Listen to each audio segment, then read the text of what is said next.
They did not run from society because they feared it.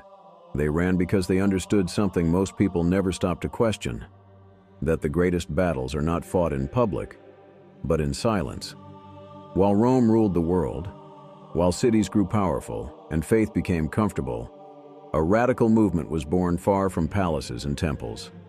Men walked into the desert, not seeking death, but truth. Not escaping demons, but confronting them face to face.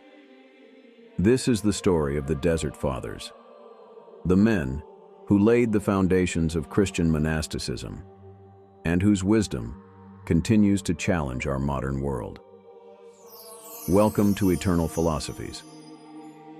In this episode, we journey into the burning sands of Egypt and Syria to meet the first monks of Christianity, men who believed that silence could save the soul, that discipline could heal the heart, and that true freedom begins with self-mastery.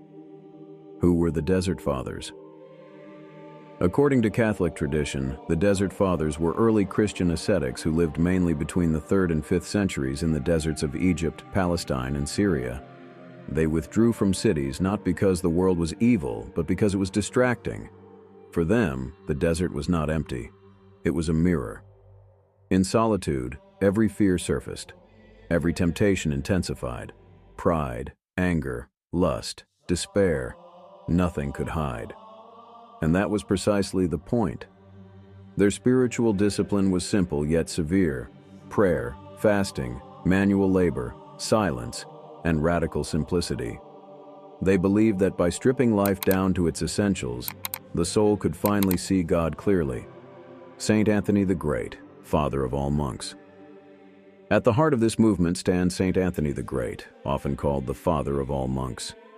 Born around the year 251, Anthony was a wealthy young man when he heard the gospel words, "Sell what you have, give to the poor, and follow me." He did not interpret this metaphorically. He gave everything away and disappeared into the desert. There, Anthony faced legendary inner battles, intense temptations, visions, and moments of deep despair. His life was later recorded by Athanasius of Alexandria, and the life of Saint Anthony became one of the most influential texts of early Christianity. People began to follow him, not because he preached loudly, but because his life preached for him. Where Anthony lived, others gathered, and without intending to, he became the model for monastic life. Saint Paul of Thebes, the first hermit. Even before Anthony, there was Saint Paul of Thebes, often considered the first Christian hermit. Paul fled into the desert during persecution and never returned. He lived more than 80 years in total solitude, sustained by dates and a single loaf of bread brought daily by a raven. His life testifies to something radical and uncomfortable, that human beings are not sustained by abundance, but by trust. When Anthony finally met Paul near the end of Paul's life, he encountered a man already stripped of everything, except faith. Saint Pachomius, from solitude to community. Not everyone was called to complete isolation, and this is where Saint Pachomius changed history.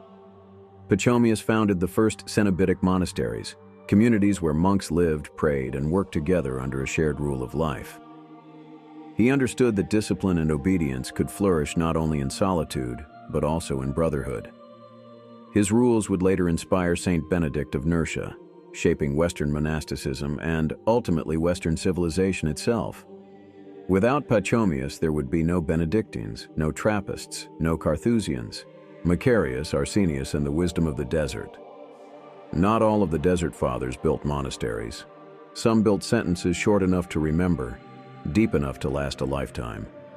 Among them were Saint Macarius of Egypt and Saint Arsenius the Great, men whose wisdom survives not through long treatises, but through brief, piercing sayings.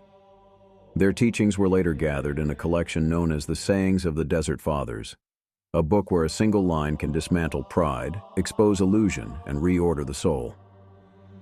One of the most famous sayings comes from Arsenius himself. A former tutor to Roman emperors, he abandoned power and prestige for silence, and later wrote, "Often I have spoken and regretted it, but I've never regretted my silence." This was not poetic exaggeration. It was a lived experience. Another saying, attributed to the Desert Fathers, cuts just as sharply. Go, sit in your cell, and your cell will teach you everything.